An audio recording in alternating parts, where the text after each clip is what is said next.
Bom, eu queria agradecer primeiro o convite de vocês. Como vocês veem pela imagem, a pandemia teve efeitos dramáticos na fisionomia das pessoas, né? Entre aquele momento sem barba nem nada, agora uma barba branca, sofrida, saída da pandemia. É um prazer. Melhor. É um prazer estarmos juntos, né, novamente. E eu acho que tem um amigo muito próximo que tem comentado em algumas lives, né, que, no final das contas, tudo vai ficar igual, né? Eu acho que a gente pensa a nossa relação com a vida, com os negócios, em última análise, você pode dizer que tudo vai ficar igual. Mas a transformação no mercado, na atitude dos consumidores, será absolutamente diferente. E esse trechinho da gravação, acho que foi muito oportuno, Neide, porque ele trouxe para a discussão no mercado brasileiro exatamente uma variável nova, ele resgatou uma variável nova que vai fazer toda a diferença. No mundo, o consumidor que está emergindo da pandemia é seguramente um consumidor mais cauteloso, como foi dito, né, e esse é o ponto que eu queria me referir, mais racional, ponderando melhor a relação custo-benefício de tudo, e daí para frente. Mas o consumidor brasileiro, particularmente, que emerge da pandemia, tanto quanto alguns outros consumidores do mundo, ele está radicalmente diferente na sua atitude e no seu empoderamento, uma expressão que já quase se desgastou pelo tempo, mas, de fato, pelo seu empoderamento digital. Todos nós emergimos desse processo muito mais competentes para usarmos os instrumentos digitais para acessar produtos, marcas, lojas, serviços. E nisto, aquilo que já era uma tendência natural de comportamento, ou seja, adicionar mais razão na decisão de compra, toma uma figura totalmente diferente, porque não só emergimos mais racionais, mas emergimos mais conscientes, mais empoderados digitalmente, e o efeito prático disso no mundo das marcas é exatamente isso, a ponderação maior do que se compra, por quanto se compra, onde se compra e quando se compra. E isso faz com que nós estejamos entrando no que eu chamo no próximo futuro normal, que é aquele aonde nós estamos incorporando todas aquelas tendências que vinham do passado e que agora quase que tomaram um anabolizante e cresceram muito rapidamente. Eu acho que, com absoluta tranquilidade, a gente poderia dizer que, especialmente no varejo, nunca crescemos tão rápido, numa velocidade tão grande e com tanta intensidade em seu poder de transformação. Porque, como mercado, éramos um mercado em que, sei lá, o e-commerce representava alguma coisa como 5,5% das vendas totais do varejo, e vamos sair da pandemia com ele representando mais do que o dobro disso. Como mercado, tínhamos uma parcela de consumidores que usava o e-commerce, usava os canais digitais para buscar informações de marcas, de produtos, de locais de compra, e isso multiplicou-se dramaticamente. E, no meu entender, nós vamos sair também desse período com um protagonismo do varejo ainda maior. Já era algo que vinha crescendo de importância, mas hoje quem detém essa relação direta com o consumidor cresceu em seu protagonismo no mercado, a tal ponto que as próprias marcas partiram para criar seus canais próprios, exclusivos, e quem não criou, ampliou a atuação do que tinha, e quem não criou, não ampliou, repensou a estratégia, a ponto de uma Unilever partir para a lavanderia Omo, uma Procter & Gamble partir para a lavanderia Ariel e coisas desse tipo. Então, o mercado mudou dramaticamente, ninguém pode negar isto. Parte disto pode reverter, passado esse período da pandemia, mas a maior parte fica e transforma a realidade, de um jeito que todos nós estamos nos adaptando.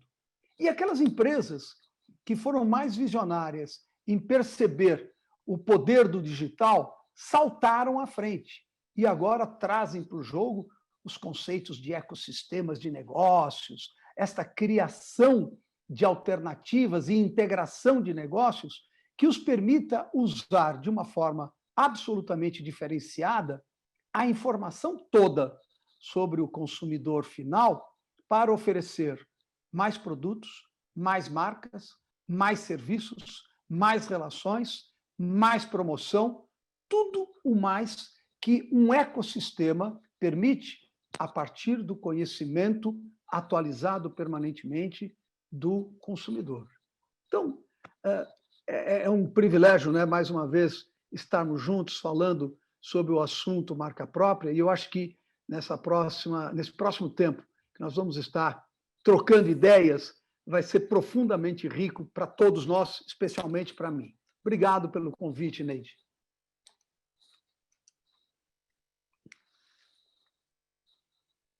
Alguém? Está com o microfone fechado, Neide. Está fechado ainda. É. Bom, Vini, agora é você, com as suas considerações iniciais. Gostou de se ver mais jovem? Mais jovem, mais magro e com mais sotaque gringo ainda, né, na altura. Não, mas foi 3 anos no passado, parece mais até, né? Mas muito obrigado pelo convite, ja, e parabéns pela organização desses 3 dias, ja, inédito, eu nunca vi e ok, graças à pandemia, mas acho que futuramente pode ser uma ferramenta bem ágil, bem rápido para fazer pequenos reuniões ou congressos também, para juntar mais pessoas mais rápido, mais barato. E, mais uma vez, parabéns e obrigado pelo convite. Tá? Como o Marcos já falou, né, a gente vive no meio da pandemia. E também acredito que o mercado vai mudar, ele não vai ficar o mesmo se ficarmos no próximo ano todos vacinados e as coisas voltam ao normal, mas elas não vão ser mais os mesmos. E acredito também que isso pode ser muito beneficiário para marcas próprias, né? Porque, como falamos há pouco, né, os canais eles mudam, o cliente, o consumidor final, ele fica mais racional, mais consciente, mais informado, e no meio dessa mudança, uma aposta mais racional, que entrega uma boa relação valor-qualidade, tem tudo para crescer mais, né? Porque joga tudo a favor de uma aposta de uma marca própria, de uma qualidade igual ou superior a um preço mais barato e uma comunicação mais direta ao consumidor final em cada varejista. E eu sei, é estranho dizer isso, mas essa pandemia, essa tragédia, ela vai mudar o mundo, já está, mudou o mundo, né? A gente está aqui tudo virtual, que há um ano atrás, acho que ninguém de nós sabia mexer nesses Google Meets e nos Zooms e naquelas ferramentas todas. Agora somos todos profissionais, altamente profissionais. Mudou já muita coisa. E o varejo beneficiou dessa pandemia, e dentro do varejo a marca própria beneficiou ainda mais. Embora quero só chamar a atenção a uma coisa: se a marca própria só cresce quando tem desgraça, crise, a gente está fazendo algo muito errado, né? Então ela devia ser independente disso, e a gente, como as marcas também, tem que reconhecer essas mudanças e se adaptar, né? Sobrevivência não é tamanho, é velocidade e adaptação. É exatamente isso, né? Nós falávamos naquele momento exatamente do crescimento que vinha acontecendo, porque nós estávamos numa crise, era uma crise política, né? Não chegava a ser uma crise econômica, mas era uma crise séria. E nós falávamos justamente aquilo que estava crescendo, né? Claro, não era um crescimento como visto neste ano, mas era um crescimento. Marcos, eu gostaria que você, eu não sei se você chegou a assistir alguns das nossas palestras, mas quer sejam os números, né, que foram apresentados com relação ao comportamento de mercado, quer sejam os números ou o que se falou bastante no comportamento de consumo, uma coisa é fato, todos eles mudaram, todos eles aumentaram bastante. E hoje, existe uma palavra de ordem que começa nesse congresso, que parece que foi ensaiado. Começa com o Frank Flaumer, da Nestlé, e ele veio sendo comentado, a questão das pessoas, desenvolvimento para pessoas, não pensar nesse consumidor, shopper, mas pessoas. Ou seja, a gente fazer desenvolvimento, são pessoas desenvolvendo para pessoas. Eu acho isso tão normal, mas eu acho, ao mesmo tempo, uma mudança tão profunda, queira ou não, porque a gente trata o consumidor como trata a felicidade, né? É como se algo que estivesse longe, que a gente precisa alcançar, quando está tão perto, quando está tão fácil, né? Quando é tão simples fazer esse trabalho como uma espiral, né, Vili? E o que você acha disso tudo? Como é que você vê esse novo momento, essa nova jornada, com relação a esse ponto, ou se você quer colocar mais alguma coisa que você acha importante? Fiquem à vontade, eu não gostaria de só eu estar falando, eu acho que vocês podem falar também aquilo que vocês entendem que seja muito importante para a gente transmitir. Nós fizemos durante o Global Retail Show, agora em setembro, uma pesquisa que aconteceu em agosto, e foram 17 países, 5.023 pessoas, sentindo exatamente como é que esses consumidores, pessoas antes do que consumidores, se viam saindo da pandemia, como é que viam as suas mudanças de atitudes, de hábitos e tudo mais. E tem um tema que tem sido decantado em prosa e verso o tempo inteiro, que diz respeito a essa relação dos consumidores com as empresas, com as marcas, de uma forma que, de novo, já vinha acontecendo, mas que agora mudou totalmente de patamar, que é essa necessidade que as pessoas, antes que os consumidores, para aproveitar a sua provocação, veem de que as marcas, o varejo, o fornecedor, os prestadores de serviços, demonstrem compromissos com os grandes temas existenciais, os grandes temas sociais, sem o que eles não terão a preferência dessas pessoas. Questões ligadas, né, à sustentabilidade, questões ligadas à contribuição da dimensão social. E nós vimos, né, de uma maneira muito interessante, durante a pandemia, como isso aconteceu, foi marcante, foi valorizado, especialmente pelas novas gerações. É a questão da causa e do propósito. Especialmente as organizações e marcas, ou né, bancos, todos se viram na obrigação de prestarem contas publicamente dos seus compromissos e das suas realizações. E não pode ser um negócio arquitetado no departamento de marketing. Tem que ser um negócio que nasça genuinamente da cúpula da empresa e que faça parte da cultura da empresa. E nesse aspecto também, Neide, se formos olhar a questão da marca própria, as empresas de varejo que tiverem de forma genuína essa demonstração de propósito, de causa, de grandes bandeiras que eles abraçam, terão boa parte desta imagem positiva criada transferida para a imagem dos produtos marca própria que eles tenham. Então, o que eu acho que cada vez mais as pessoas não irão comprar produtos e serviços pelo seu valor intrínseco, né? Esse atributo básico de o que o produto oferece pelo preço que ele é comercializado.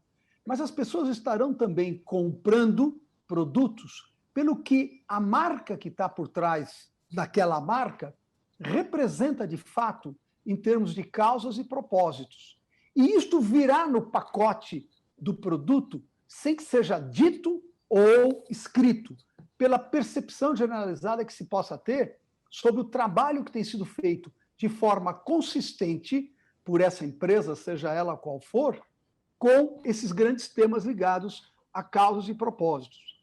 Todo mundo se viu na obrigação de trazer a sua posição com respeito aos grandes temas que foram tão discutidos, tão debatidos nesse período. E esse talvez seja outro elemento que quem não está preocupado trate de ficar. Porque antes de adotar uma marca, as pessoas vão discriminar aquelas que não demonstrem um real comprometimento com causas, com propósito, antes de preferirem a opção, ou de receberem a opção do consumidor. Em especial nesse momento, né, Marcos? A gente vê, assim, existem várias piadinhas que correm do tipo, eu não posso falar que a mesa é branca, eu acho bacana a mesa branca, porque daí, de repente, isso é um racismo. As coisas estão indo para um nível de preocupação no detalhe. Polarização.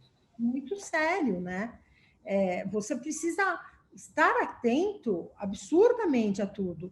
O Alexandre, da Damon, falou uma coisa certa. Ele falou, enquanto vocês acharem, ou enquanto o Brasil estiver fazendo produto próprio e não marca própria, pensar em marca, mas ficar com produto, por quê? Porque a marca carrega propósito, a marca carrega valores, a marca carrega mensagem, a marca vai carregar aquilo que é a missão dela. E é isso que a gente tem que pensar, é isso que a gente tem que fazer, né? Deixa eu responder isso, só posso concordar, né? E talvez uma das grandes comparações entre o mercado europeu e o mercado brasileiro, essa parte emocional, né, que uma marca traz, e no mercado que é muito mais emocional do que o mercado europeu, que ele é mais racional, é super importante. Ja? E o que vocês falaram, quando um varejista trata a sua marca própria, ja, como mais um produto, como mais uma linha no Excel, não vai funcionar. Ja, porque ele não nasce com propósito, ele não nasce com apoio emocional que o cliente brasileiro, principalmente o cliente brasileiro, precisa para arriscar o pouco dinheiro que ele tem e experimentar. Né? Quando você não tem dinheiro para arriscar, você não muda. Você prefere gastar mais 20, 25, 30% e continua a comprar a sua marca, mesmo não sendo talvez a melhor solução para você, né? Mas como você prefere não arriscar, então não faz.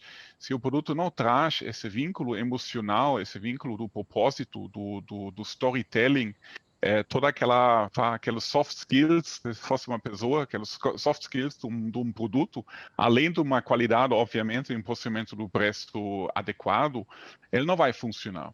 Ja? E quando as pessoas sempre perguntam, você vem de fora da Europa, lá a marca própria vende 30, 40, 50, 60, 80%. Por quê? o tema aqui é sempre dividido entre três, né? É o fornecedor, o varejista e o consumidor final.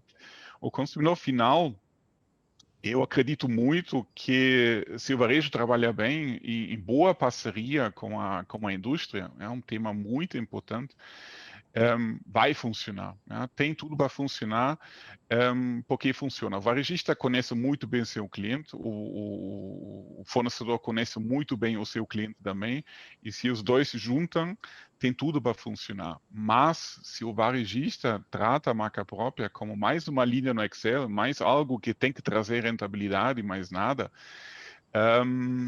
é complicado. Né? E depois, no desenvolvimento, simplesmente copia o que está no mercado. Né? Gente, é muito fácil. Quem nasce cópia nunca vai ser campeão. Né? Então, isso é uma frase que para a marca própria ela é essencial.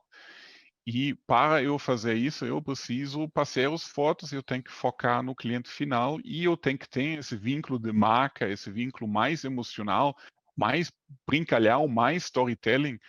E isso, como os hard skills da marca própria, qualidade e preço, tem tudo para funcionar. Só que, principalmente hoje, eu vejo o maior obstáculo, embora mais pequeno do que há 3 anos atrás, quando falamos lá na televisão, é o relacionamento varejo-fornecedor, né?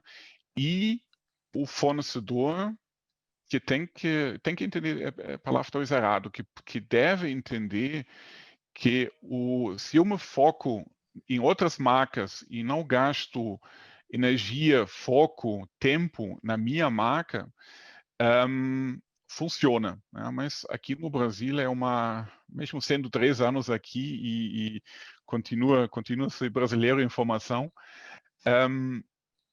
eu sempre com muito estranhar, eu vejo grandes fornecedores com um potencial absurdo que definem o valor da sua empresa simplesmente e somente pelo valor da marca que eles têm. Né?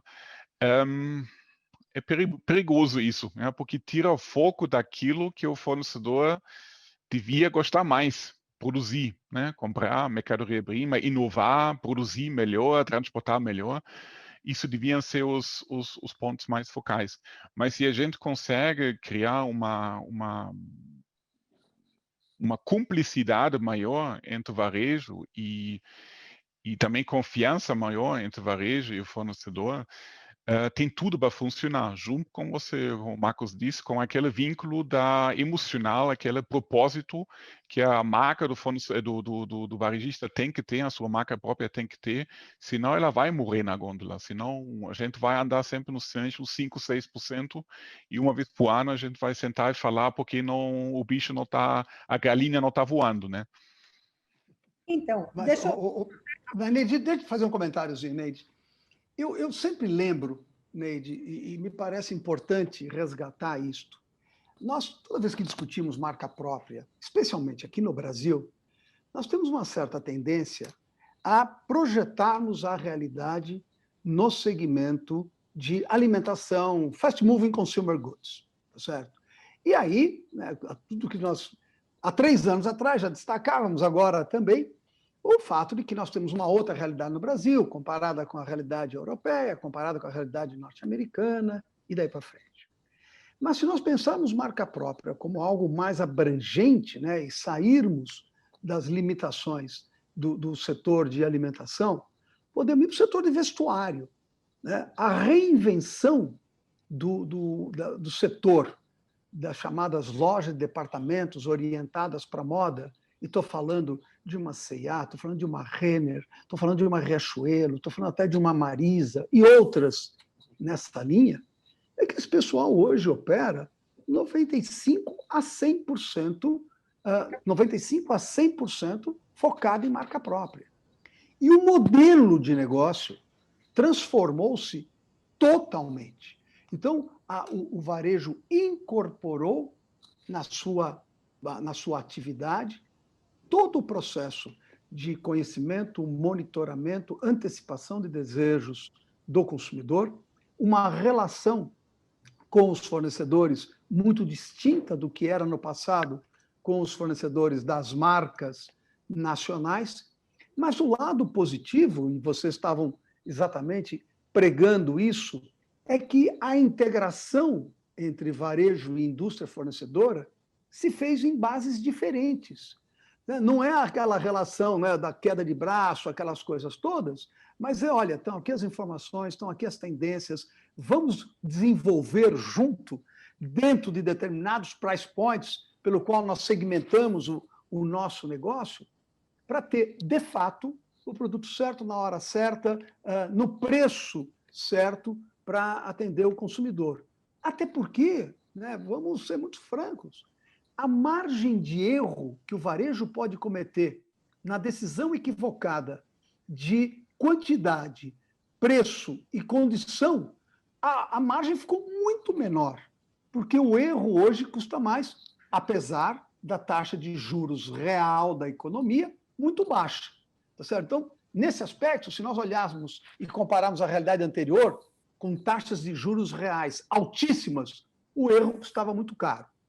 Agora, com taxas de juros reais próxima a zero, o erro está muito maior, não porque tem o efeito da taxa de juros, mas porque o nível de competitividade cresceu demais. Um equívoco que você possa cometer, seja na quantidade, seja no preço, seja no momento, vai te demorar demais, porque a concorrência é muito mais ativa para aproveitar essa oportunidade. E nós tivemos isso no Brasil em vários segmentos, com vários tipos de consumidores, em várias categorias de produtos. Então, o rigor em monitorar comportamento, em antecipar a desejos e integrar esforços de quem produz, com quem distribui, com quem venda, tornou-se ainda mais relevante. É muito fácil fazer discurso sobre isso, fazer pregação sobre isso. Na prática, nós sabemos que a coisa é um pouco mais complexa, mas, inexoravelmente, nós estamos evoluindo neste processo de integração, e este também foi um dos ensinamentos importantes desse período da pandemia. O que eu ia falar, sem dúvida, Marcos, você tem toda a razão. Aliás, até aproveitando aqui, eu justamente pensei, quando nós falamos de têxtil, né, de vestuário, eu pensei no que nós falaríamos com relação aos próprios hipers, e o Rodolfo escreveu aqui. O hiper não trabalha. Aliás, Rodolfo, o número do vestuário, ora entra, ora não entra, ora entra, ora não entra, e nós sequer sabemos exatamente qual é o número de marca, qual é esse número da marca própria das grandes redes. Nós não temos esse número preciso. Isso não passa pela Nielsen, isso é informado, e aí entramos na questão do código de barras, que não é usado, que não temos o número, e que, enfim, é isso. Aliás, aproveitando e já entrando nesse assunto, Marcos, eu não posso citar qual que é o varejo ainda, mas eu tenho uma informação, por exemplo, saiu um número da Nielsen dizendo que nós tínhamos até junho 1,1 bilhão de faturamento. Existe um varejo que até aquele momento tinha 3 bilhões, só ele, de faturamento. Ou seja, aquilo que eu digo há anos, você deve me ouvir dizer, que os nossos números, no mínimo, são 5 vezes maiores, no mínimo, assim, bastante conservador, é fato. Por isso, a nossa parceria com a GS1, para entender de que forma nós vamos conseguir efetivamente ter números mais próximos do que é a realidade brasileira. Mas, Ili, a Caterina, você deve conhecer ela. A Caterina estava ontem como palestrante, inclusive, Caterina Cordas, fica lá em Portugal. Ela disse uma coisa fantástica. Ela disse que os países que as marcas próprias crescem muito são aqueles onde os varejistas levam bastante a sério as marcas próprias. E isso é uma questão, inclusive, do modelo comercial. Porque o modelo deles é um modelo que considera a marca própria dentro de uma estratégia de investimento. Porque, diferente do modelo brasileiro, onde se tem marca própria, mas quem investe é o fornecedor, lá esse modelo é diverso. Você concorda com isso? E emendando, o Marcos disse uma coisa que é fato. Nós falamos, mas como disse o Giovanni na palestra anterior, nós precisamos mesmo praticar. Que falar nós praticamos, nós aumentamos muito, o volume de marca própria, o número é muito bonito, é muito grande, é a hora e a vez da marca própria, mas qual que é a receita? O que, que a gente tem que fazer? Porque você está aqui há 3 anos, já deu para sentir esse modelo brasileiro. Claro que nós estamos falando do varejo alimentar, porque quando nós vamos para o varejo farma, Marcos, você tem razão, é uma coisa impressionante. Eu estava na Pague Menos e o respeito que eles têm pelo fornecedor, o fornecedor lá não paga conta nenhuma. O fornecedor é respeitado por entregar para eles os produtos deles.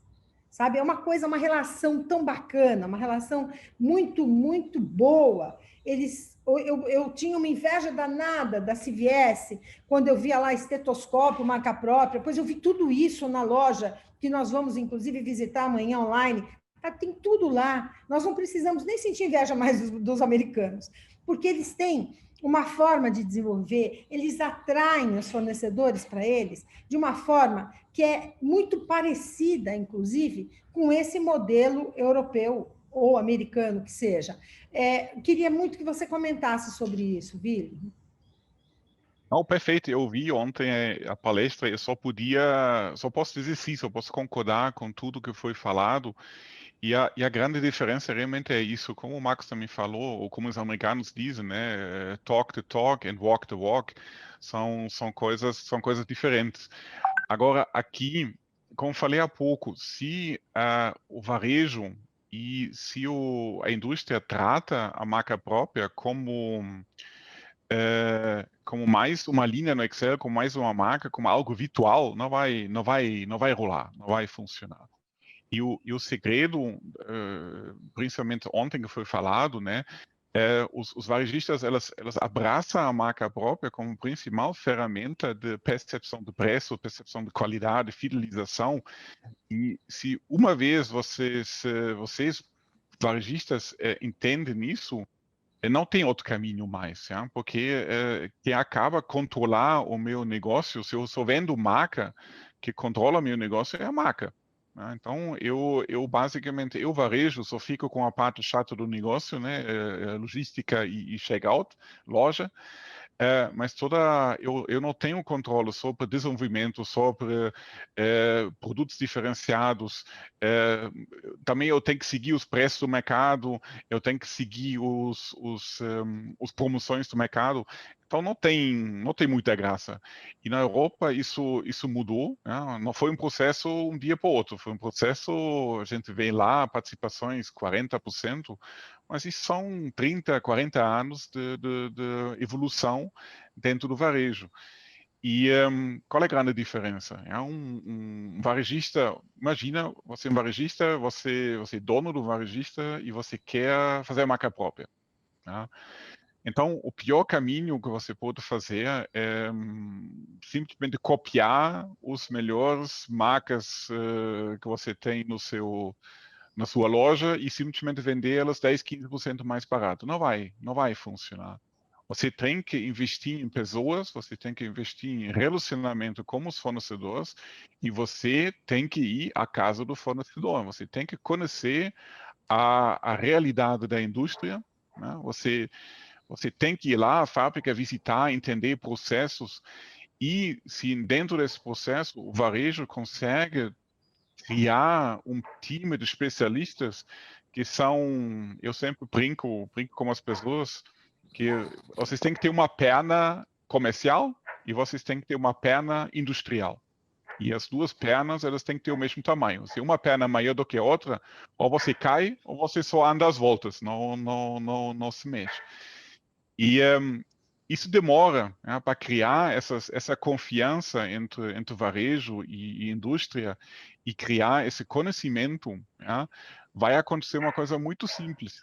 Hoje, nas marcas, a conversa entre comerciais dos dois lados, 99% deve ser margem. Deve ser muito bater, dinheiro, dinheiro, dinheiro. E quando você consegue criar um time especializado em marca própria que visita os fornecedores, que entende os atritos que a indústria tem, também entende como consegue melhorar esses atritos, essa conversa, ela não vai ser mais sobre dinheiro, ela vai ser sobre melhoria, vai ser sobre inovação, vai ser como sobre parceria, cumplicidade. O dinheiro, a rentabilidade ela tem que ser consequência desse trabalho em conjunto, não pode ser o foco. Se ele é o foco, o varejista vai acabar tratando a marca própria como mais uma marca e, mais uma vez, a galinha não vai voar. E isso é muito importante, tá? Esse entender que as ideias e as soluções, elas não nascem com a bunda colada na cadeira no escritório, ou hoje em casa. Elas nascem no fornecedor, elas nascem na linha da produção, elas nascem nessas conversas com o fornecedor ao lado da sua máquina, né, falando sobre o mercado, falando sobre o cliente. Aí sim nascem as ideias e as soluções, e aí sim nascem campeões, e não só cópias. Né? Você falou, está 100% certo. Agora, Neide, deixa eu fazer um comentário, e eu acho que tem muito a ver com aquilo que nós estamos conversando aqui. De novo, né, só para repetir, não é o discurso que vai mudar o mundo. São as atitudes e, principalmente, as mudanças estruturais. Eu tenho tido a oportunidade de participar de uma iniciativa que eu acho que pode servir de benchmarking para muita coisa, e envolve o segmento de food service, de alimentação fora do lar. No setor de alimentação tradicional, a alimentação tradicional, fast moving consumer goods, de forma geral, como é que funcionam as coisas?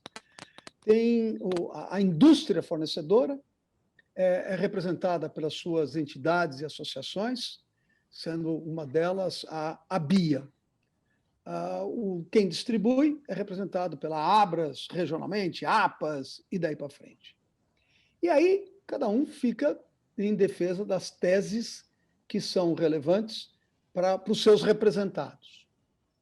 No setor de food service, há uns 6 anos atrás, reuniram-se de uma forma inédita, reuniu-se um grupo que tinha a indústria fornecedora, então a Nestlé, a Unilever, a Ambev, Coca-Cola, JBF, Marfrig e todos eles, os fabricantes de equipamentos para a operação food service e os operadores de food service, Bob's, McDonald's, Burger King, Starbucks e todos os outros.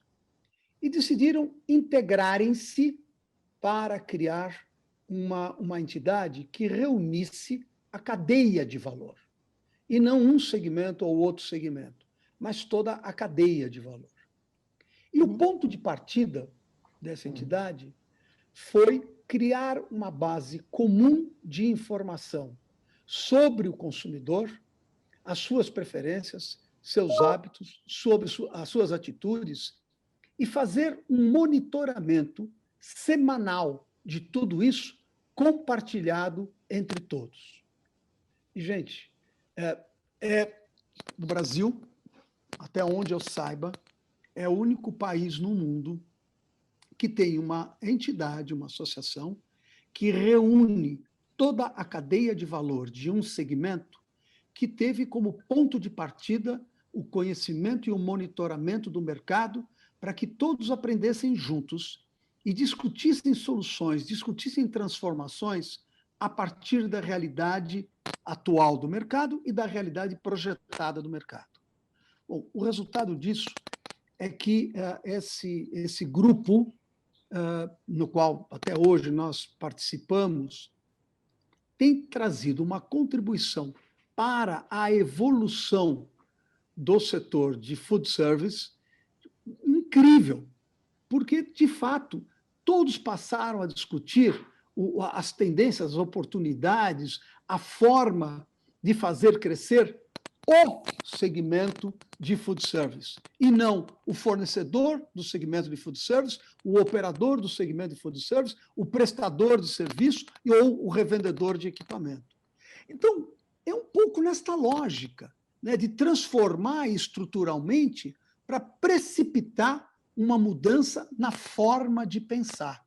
E ninguém fica discutindo, em nenhum momento lá, bom, quanto é que vai ser? Reúnem-se todos para discutir o que é melhor para o mercado como um todo. e ninguém fica discutindo qual vai ser o preço na próxima semana, qual vai ser a promoção, ou isto ou aquilo. Então, eu acho que muito que nós podemos fazer para além do discurso é essa mudança estrutural da organização das entidades, dos grupos que querem trabalhar e desenvolver outros conceitos. Na Abimapro, vocês fazem um pouco disto. Vocês reúnem varejo, vocês reúnem indústria, prestadores de serviços. E quanto mais pudermos trazer este conceito de pensar estruturalmente diferente, mais fácil fica o caminho. Antes de mais nada, nós vamos ter que mudar um paradigma. Você falou de monitoramento compartilhado. Dado é uma das maiores ferramentas que se pode ter. Quando você tem dados, você consegue fazer, se mexer e entender por onde é que você tem que ir. O Brasil, pasme, Marcos, da América Latina, é dos pouquíssimos países que não compartilha e não permite que a Nielsen compartilhe os dados. Quando vem o pessoal de fora, e você sabe disso, né, Vili? Quando o pessoal vem de fora, a primeira coisa que eles me falam é assim, mas eu preciso, porque eu tenho os dados lá fora, eu consigo os dados para entender por onde nós temos que ir, por que caminho nós temos que ir. O Carrefour, aconteceu com o Carrefour quando veio o diretor da Colômbia, aconteceu até com o próprio Vili, uma vez, no Pão de Açúcar, nós conversávamos.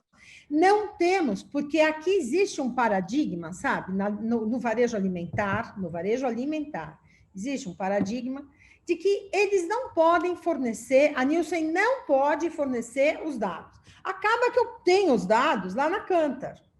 A Kantar pega a nota fiscal, pega ticket. Então, através do ticket, a gente acaba tendo parte desses números, porque é impossível saber. Quando você não tem uma marca, né, quando você tem uma marca exclusiva e ela não tem o nome da bandeira, a entidade precisa entender qual é a marca, né? Porque como é que ela monitora uma marca que ela não sabe que existe ou que aquilo é uma marca própria nesse tamanho de Brasil? Então, sem sombra de dúvida, a ideia era exatamente essa. Saímos da Abras para a gente conseguir pegar todos os outros canais. Hoje nós temos aqui a AutoZone, temos aqui a Pets, temos aqui Leroy Merlin, exatamente para pegar todos os outros canais e poder conversar e sentar e como disse o Giovanni, conversar de kimono aberto, o que nós precisamos fazer? O Gino deu uma ideia fantástica, desde do nosso evento do Global. Ele disse, Neide, deixa passar este ano e esta loucura toda. O ano que vem, você promete que você vai fazer um café da manhã, todos os meses, um café da manhã, para que nós possamos sentar e possamos discutir. Eu falei, será um prazer, eu já fazia isso. Nós tínhamos foto com o Hugo Bettelin, com o Claudio Irier, porque todos nós nos uníamos, como fazer, o que fazer, como melhorar, e o co-fornecedor trazia todo mundo, até as empresas de advocacia, com marcas e patentes, nós trazíamos todo mundo para o jogo, todo mundo para a mesa, e todos conversavam. É sensacional isso. E nós temos total condição de fazer, porque justamente a Abimapro é a única associação no mundo que ela é da cadeia. Ela tem como associado toda a cadeia. Então, é sensacional. Eu preciso de apoio, viu, Vili? Nós precisamos de apoio, né, Marcos? Para que a gente comece, porque se a gente começar... Aliás, Vili, você sabe o que foi dito hoje aqui, numa das trilhas? Foi dito pelo Alexandre da Demo, que se um único varejo fizer exatamente como deve ser feito, com compromisso de volume, sabe aquilo que a gente conversou lá, que encerrou a nossa conversa, que eu parei ali? Volume, Marcos ainda não tem compromisso de volume. Quero fazer lenço umedecido. Então, quanto? Porque é importado, né? Então, claro que o volume vai determinar... então, não sei, eu preciso fazer. Então, conversar, entender tudo que impede, de uma certa forma, o crescimento. Como é que a gente trabalha a marca, depois o que a gente vai colocar dentro da marca, todos os serviços que essa marca vai prestar, que há tanto tempo a gente ouve falar isso, isso é o caminho mais fácil. É como nós sentamos, como nós servimos de exemplo, como é que nós nos tornamos um case e como é que a gente faz para ser seguido. Você tem, Vili, essa pretensão?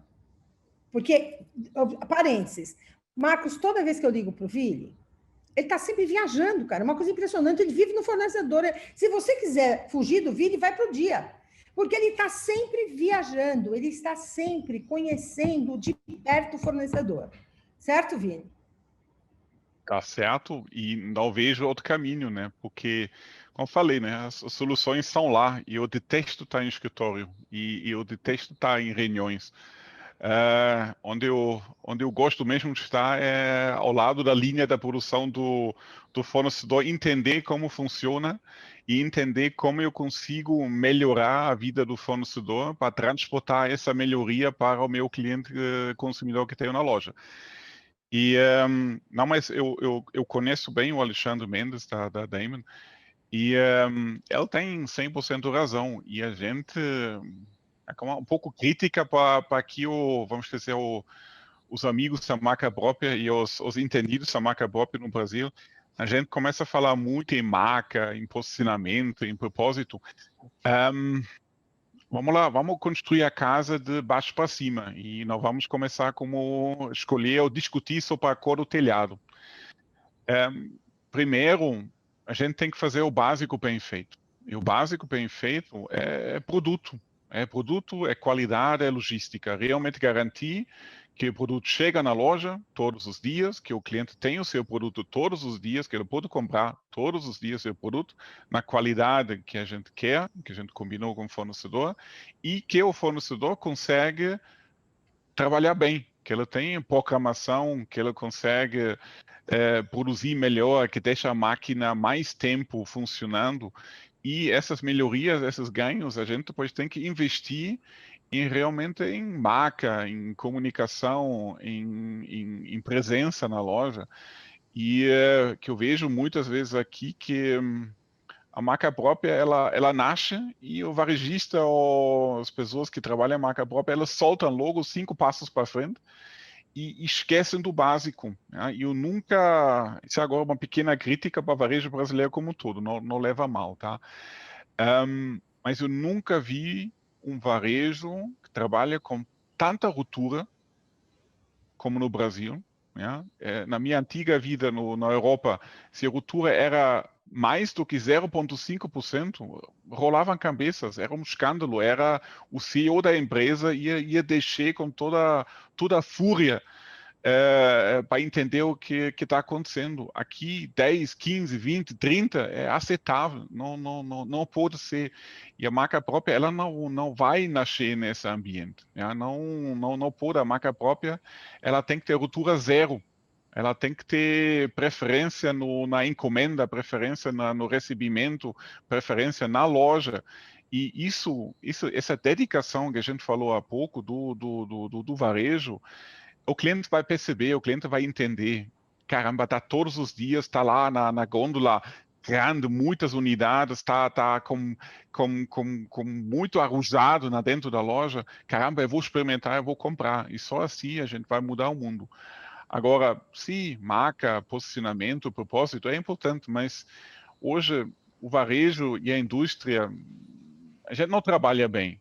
Tá? Isso é uma crítica, e muito desse não trabalhar bem vem de conflitos entre os dois. Né? A gente gasta muito tempo em conflitos, falar sobre dinheiro, sobre margem, sobre multas e débitos e tudo isso, e a gente não fala como melhorar, a gente não fala como fazer uma previsão da produção, como fazer ações em conjunto, como desenvolver produtos em conjunto, como fazer algo melhor, ja, para transportar isso para o cliente.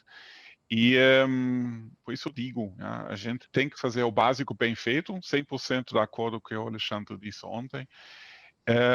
A gente tem que fazer o básico bem feito, e uma vez isso bem feito, o resto vem quase automático, o resto vem na consequência disso. Só me permite um comentário. Eu ia te comentar. Não, eu ia começar isso. Eu acho que a gente até fala, viu, Ren? Falamos muito, só que nós falamos demais e fazemos menos do que a gente fala, tá certo? Eu acho que todo o discurso de integração, de fazer junto, vamos lá, ele acontece. Toda apresentação destaca a busca dessa integração, mas na prática não funciona.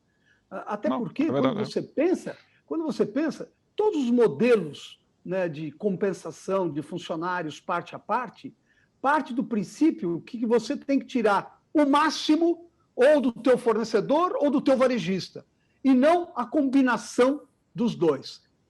Muita coisa que se fez em termos de gestão de categoria e daí para frente, tentou romper com esse processo, e rompe com esse processo em alguns aspectos. Mas nós estamos ainda muito distantes.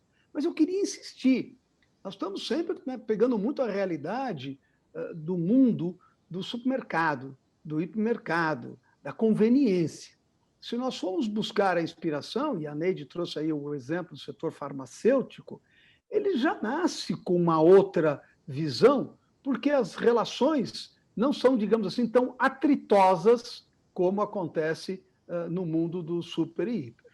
Agora, Neide, e uma provocação aqui. Nesse momento no Brasil, nós temos nós estamos emergindo, né, da pandemia com uma desestruturação muito grande em muitos setores do mercado, né?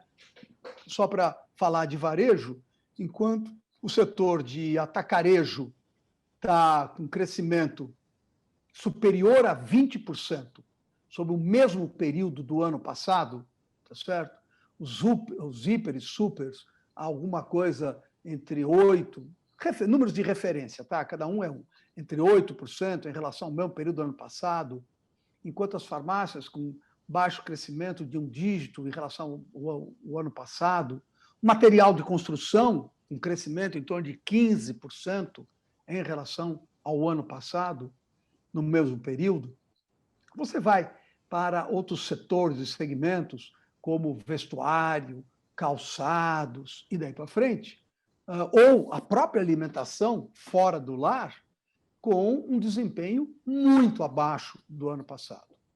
E se você pegar como parâmetro, né, o momento que o setor de atacarejo resolver desenvolver marca própria, o impacto que vai ter se desenvolver, mas se você pega o parâmetro internacional de um Costco e outros que tem na marca própria o seu principal diferencial competitivo, veja o que isso pode significar de transformação próxima no mercado brasileiro.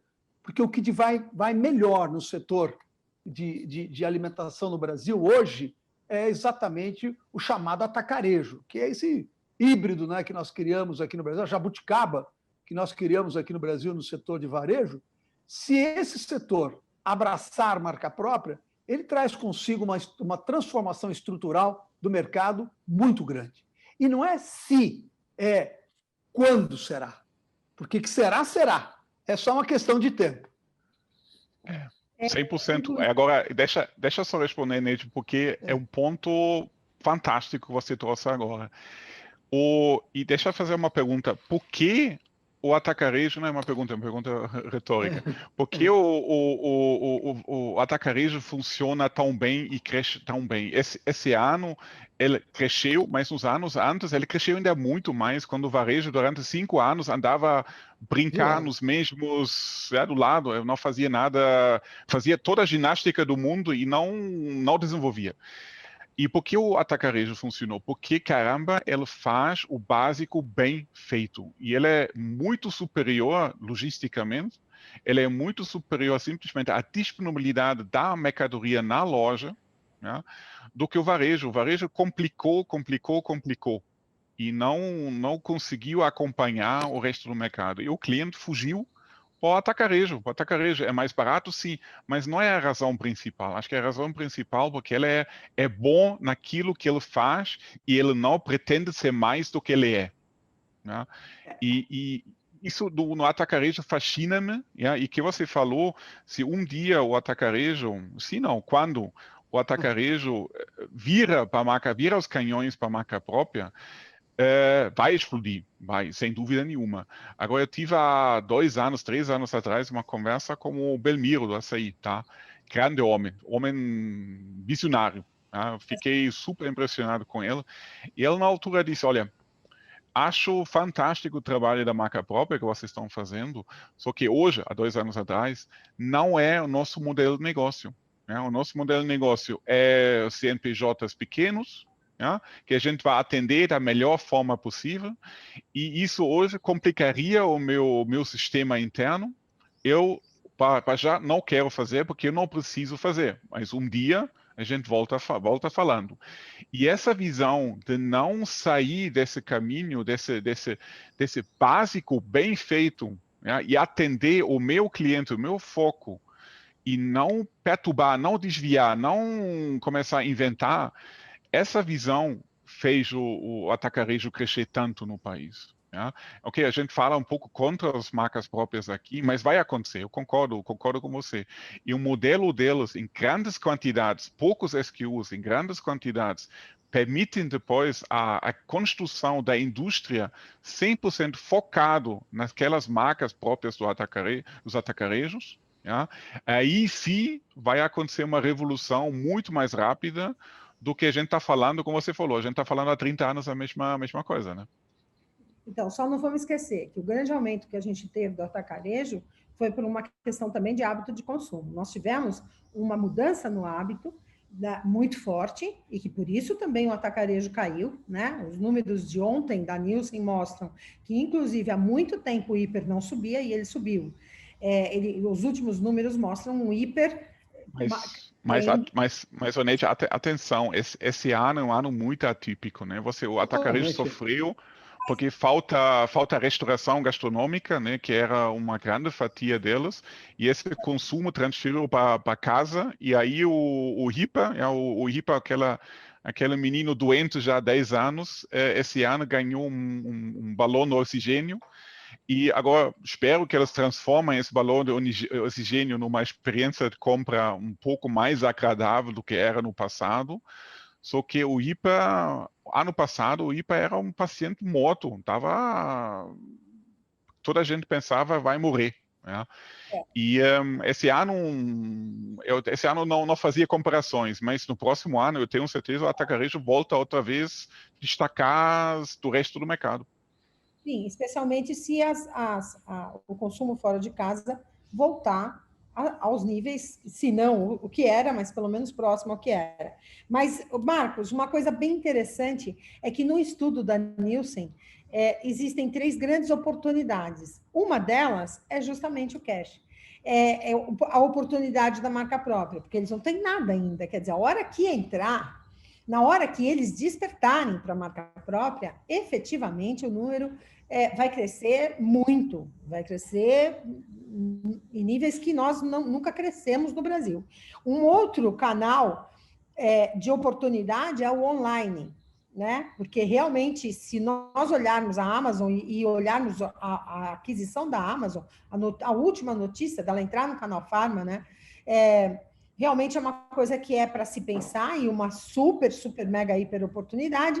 E uma oportunidade que, na verdade, eu acho até que o GPA foi bastante responsável sobre isso, porque ele peitou, ele veio quebrar um paradigma de que cosméticos pode sim vender no canal alimentar. Mas eu queria falar um pouquinho com vocês, inclusive, exatamente da questão, por exemplo, tivemos uma palestra aqui da AutoZone, e a AutoZone está acreditando demais no Brasil, com todas as dificuldades que eles têm, porque, é claro, se você não tem indústria automotiva, você também não tem muita indústria dos componentes dos carros. Então, tudo é muito importado. Mesmo assim, eles estão crescendo, e toda a base de crescimento deles é em cima de marca própria. O que eles acreditam mesmo é que o crescimento deles vai se dar em cima de marcas próprias. Tivemos também uma palestra de pets, e é impressionante o que cresceu. Eles têm alguns produtos, como lenços umedecidos, que têm 80% de share.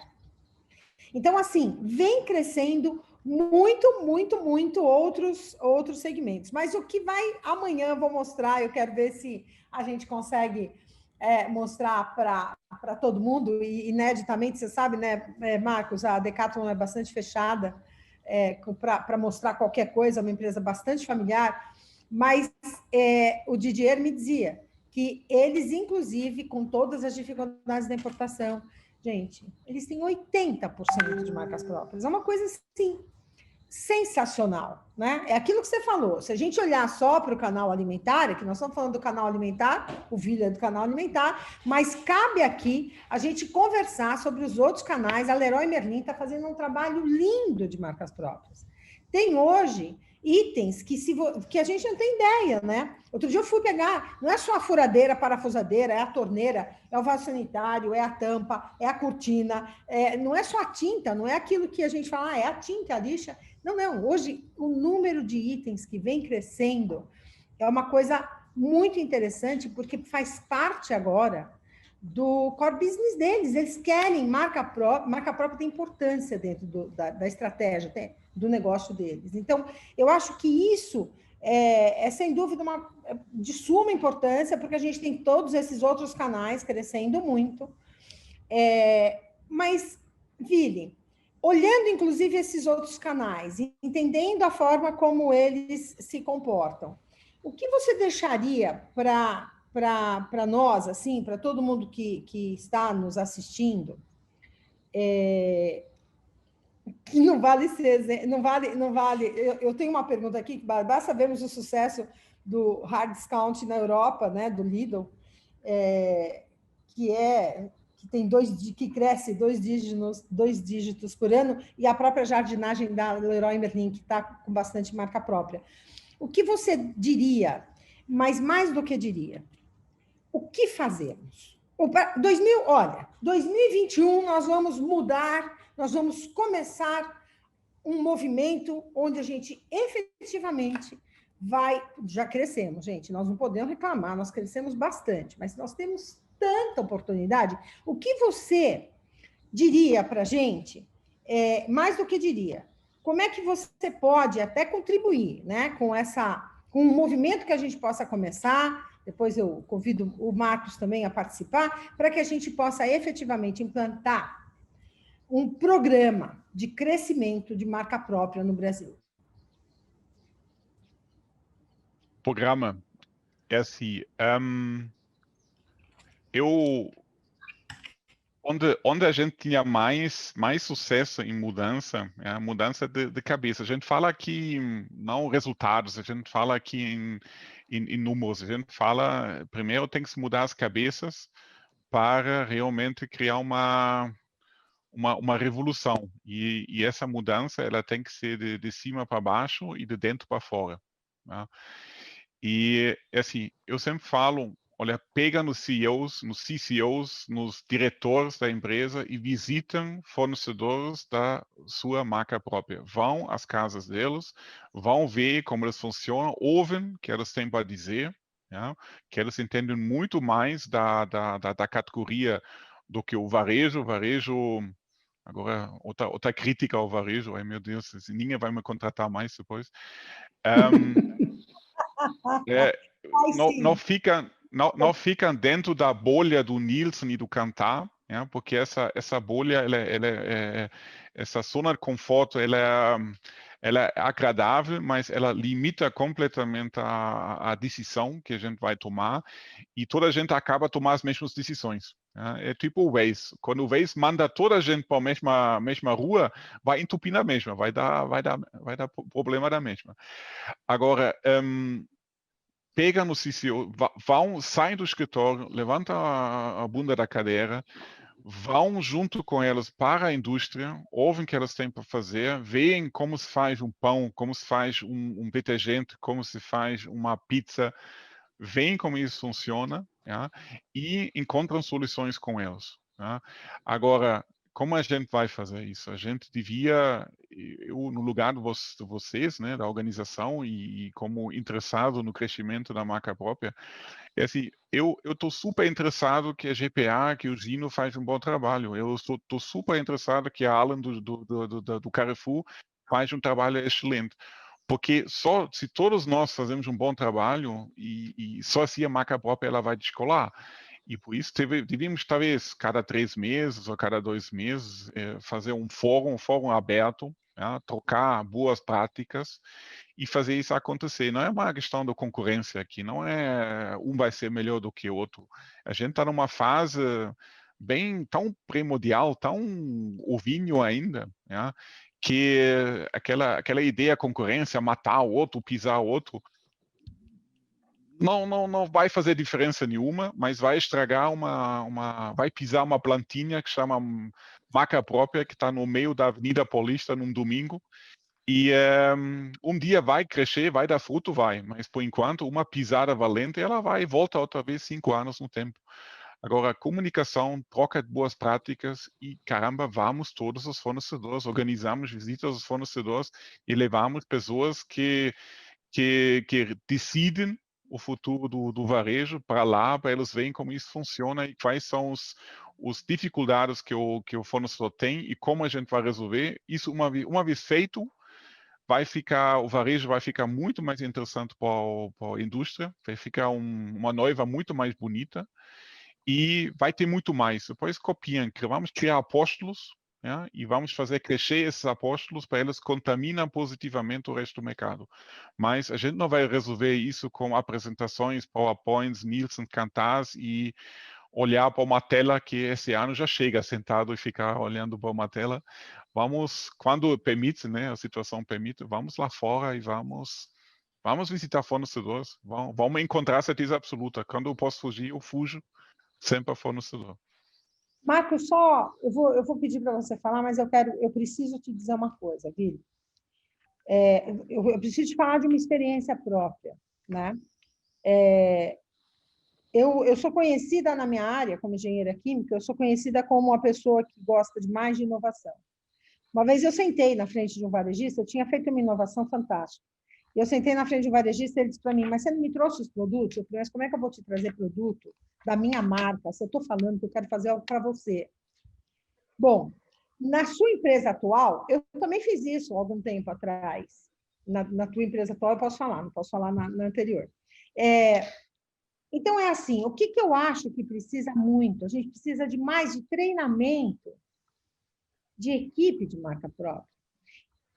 O pessoal que faz marca própria, o pessoal que trabalha no dia a dia com marca própria, eu vejo as pessoas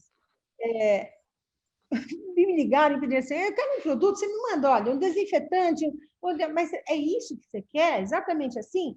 Pode me mandar, mas você pode me mandar o preço? Cara, como é que você quer que eu te mande preço? Eu não sei nem se você gostou da embalagem, se você não gostou, se você gostou do perfume, se você não gostou. Eu não sei nem para que é. Então, assim, isso tem que mudar, né, Vili? Isso tem que mudar. Nós temos que montar equipes com uma perna no varejo e uma perna na indústria, e as duas do mesmo tamanho. Porque, senão, os fornecedores, que tanto eu quero, que tanto eu chamo, porque tanto vocês me cobram, precisamos de fornecedores, precisamos de fornecedores. A gente já tem um grande problema no Brasil, que é o marco regulatório. Já é um grande problema.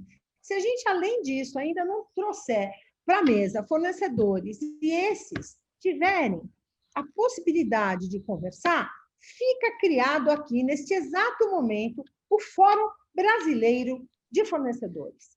Porque nós precisamos unir esse povo e a gente precisa trazer quem gosta, quem quer, quem vai estar sendo apresentado para a marca própria com um novo conceito de marca própria. Porque também você levantar de trás da mesa para ir aonde, né? Para ir no fornecedor que foi até você. Porque se ele não chegar até você, você não tem como levantar da mesa para ir até ele, porque você não sabe onde ele está, você não sabe quem é ele. Então, eu acho que esse é muito bom, e o outro caminho é um caminho de formação. Deixa fazer um comentário. Para já responder, se você me trouxe uma inovação e consegue me convencer, a gente vai fazer. Agora, você falou uma coisa e já vou tocar no segundo ponto também, só para não é interromper, só para acrescentar. Hoje, quando você traz um produto, seja marca própria, seja de uma marca que ninguém conhece, a reação é a mesma. Como não tem histórico Nielsen, não tem histórico Kantar, não tem histórico nos seus números, um comercial normal vai ficar sempre com dúvidas, porque ele não tem base para avaliar a venda, a margem, tudo que ele precisa para fechar o mês, o trimestre, o ano, os números que ela vai ter que reportar ao CFO e tudo isso, isso limita bastante essas apostas. Ja? Então, essas apostas, elas são semi-filosóficas, elas são fé. Ja? Eu aposto naquilo, eu acredito que vai funcionar, e em conjunto a gente faz crescer um novo campeão. Ja? E isso tem que acontecer na marca própria. Não pode ser esse efeito não pode ser exclusivo de uma Unilever, não pode ser exclusivo de uma Nestlé, não pode ser exclusivo de uma PepsiCo. Ja? E só com esse pensamento você consegue realmente dar um impulso novo à marca própria e à inovação. Agora, o que você falou, formação. Para um varejista, o caminho mais fácil de fazer marca própria é pegar uns comerciais da marca nacional e mandar eles fazer marca própria. Não vai funcionar, porque a limitação que você traz é a mesma. Agora, é bom alguém que entende da categoria, que sabe como o cliente funciona, se é bom. Né? Então, tem aqui dois lados. Né? Um lado que limita, né? pela tal bolha que falamos há pouco, e no outro lado que tem um conhecimento da categoria e sabe como o varejo funciona, como a loja funciona, como a casa funciona. Agora, não existe uma universidade de marca própria.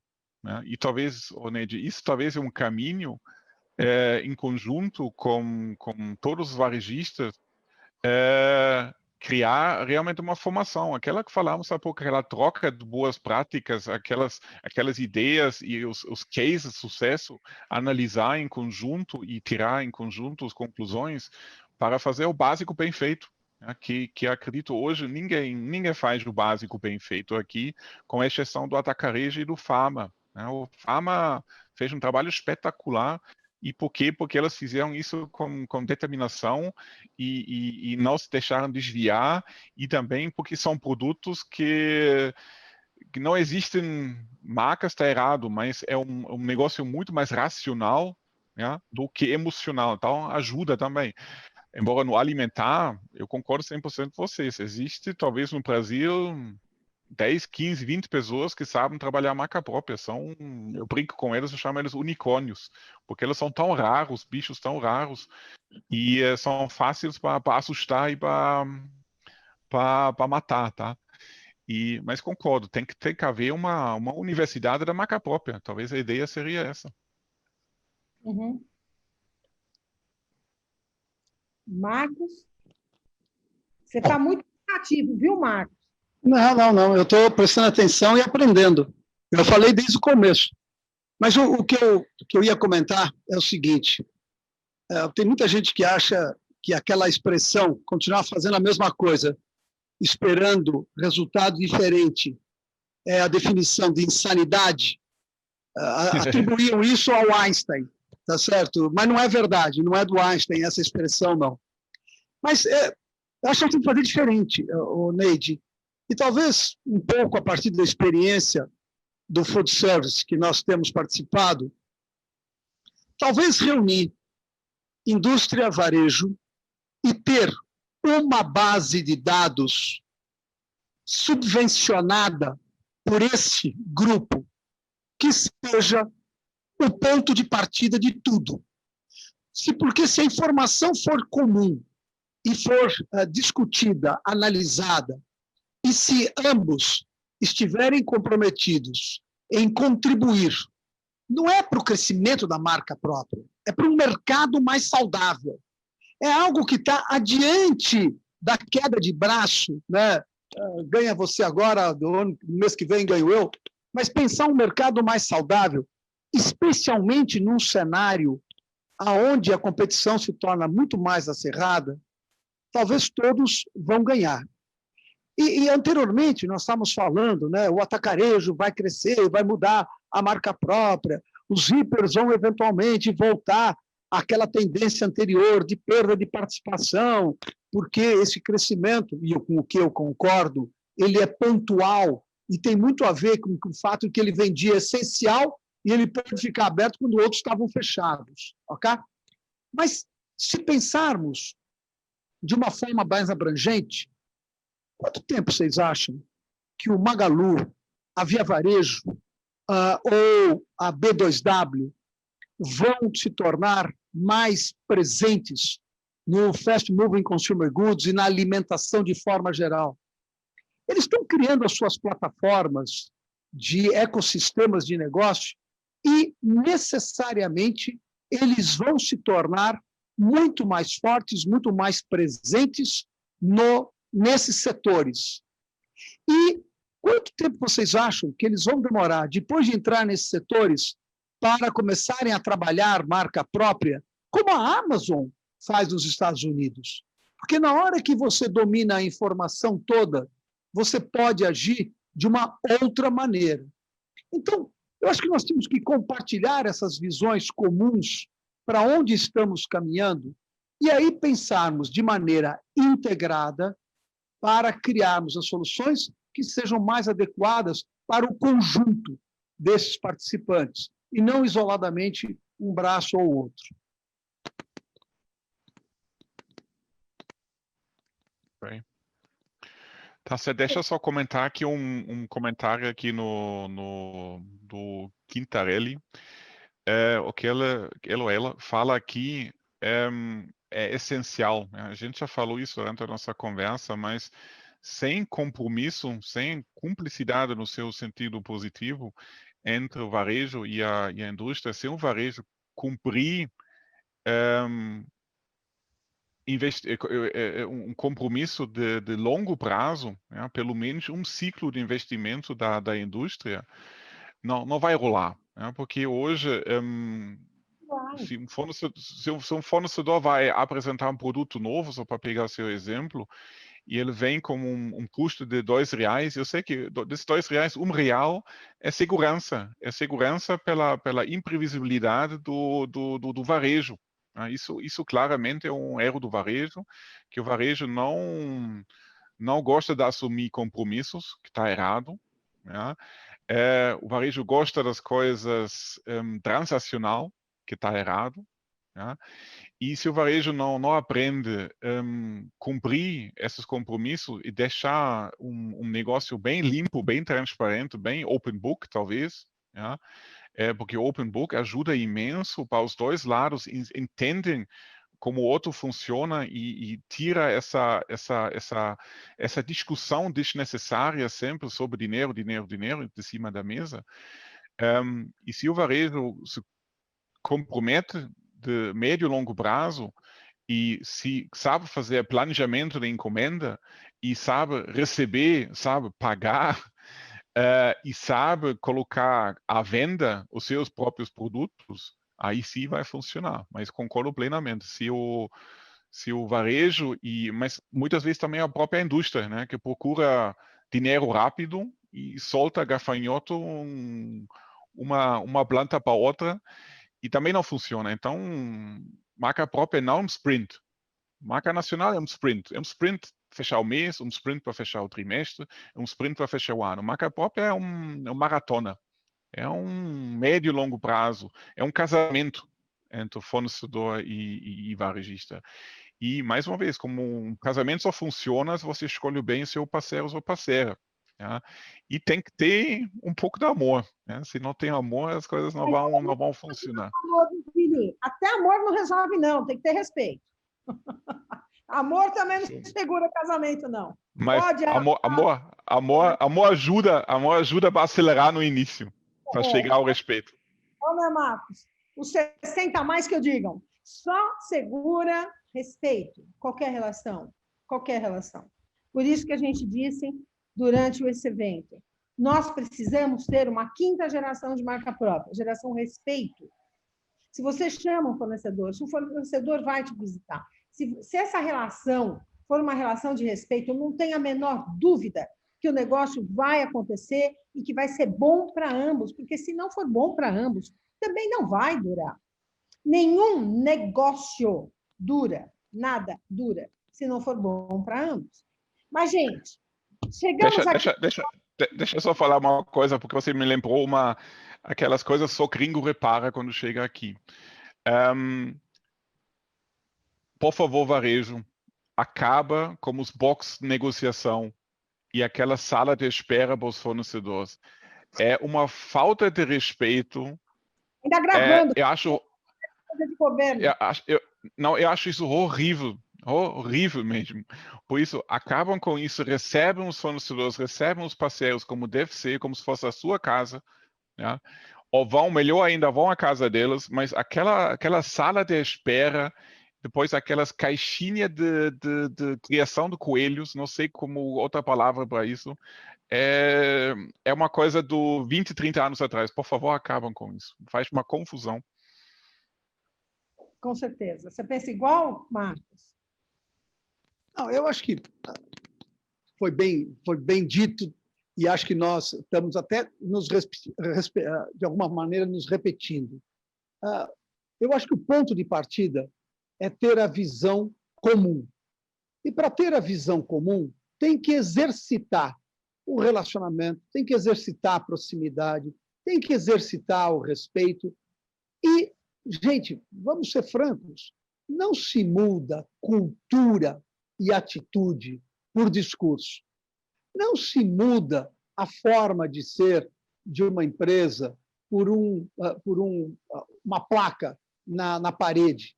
É preciso mais do que isso. Quando se pensa em mudança cultural, esse é um processo transformacional de uma dimensão totalmente diferente.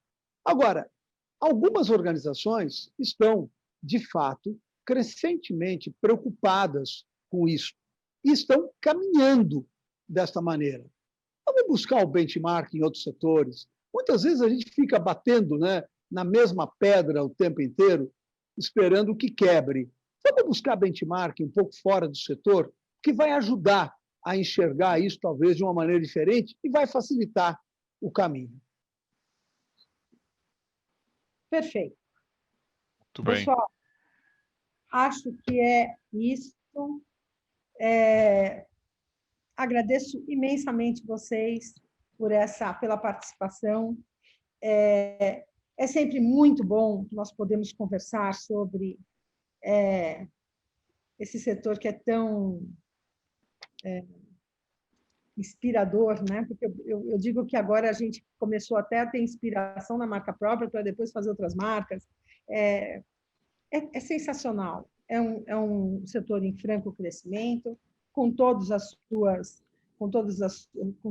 seus desafios, porque os desafios existem os desafios culturais, como disse o Marcos, existem os desafios que são desafios que fazem parte do Brasil.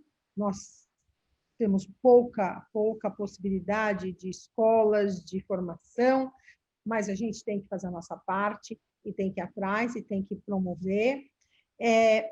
Você fez um pedido, né, Vili? Eu vou fazer um outro pedido para o varejo. Parem de trocar o tempo inteiro os profissionais da marca própria. Cada um que entra, pega tudo que foi feito, joga no lixo e começa a refazer, reproduzir, reengenheirar, o bendito do re. E aí começa tudo de novo. Então, isso é um problema muito sério. Então, outro apelo é esse. Não façam isso. Conservem seus profissionais. Retenham seus talentos. Se são tão poucos unicórnios, né? Retenham esses unicórnios. Fiquem com esses talentos para que vocês possam crescer, se é que vocês entendem, de cima para baixo. De cima para baixo. Porque o Canal Farma é de cima para baixo. Se entendem de cima para baixo que esse negócio de marca própria realmente é um excelente negócio. Mas, de qualquer forma, todos os envolvidos estão de parabéns. Marcos, muito obrigada pela sua presença, sempre brilhante, sempre ilustre. E eu quero, antes de encerrar, e já encerrando, colocar uma última tela aqui, porque realmente nós todos, profissionais, executivos, empresários, empreendedores, não importa o título que a gente tenha, realmente, aqui no Brasil, nós somos verdadeiros campeões nesse nosso querido Brasil. Muito, muito, muito obrigada. E eu encerro com desta forma. Obrigado a todos vocês que constroem uma marca própria melhor a cada dia.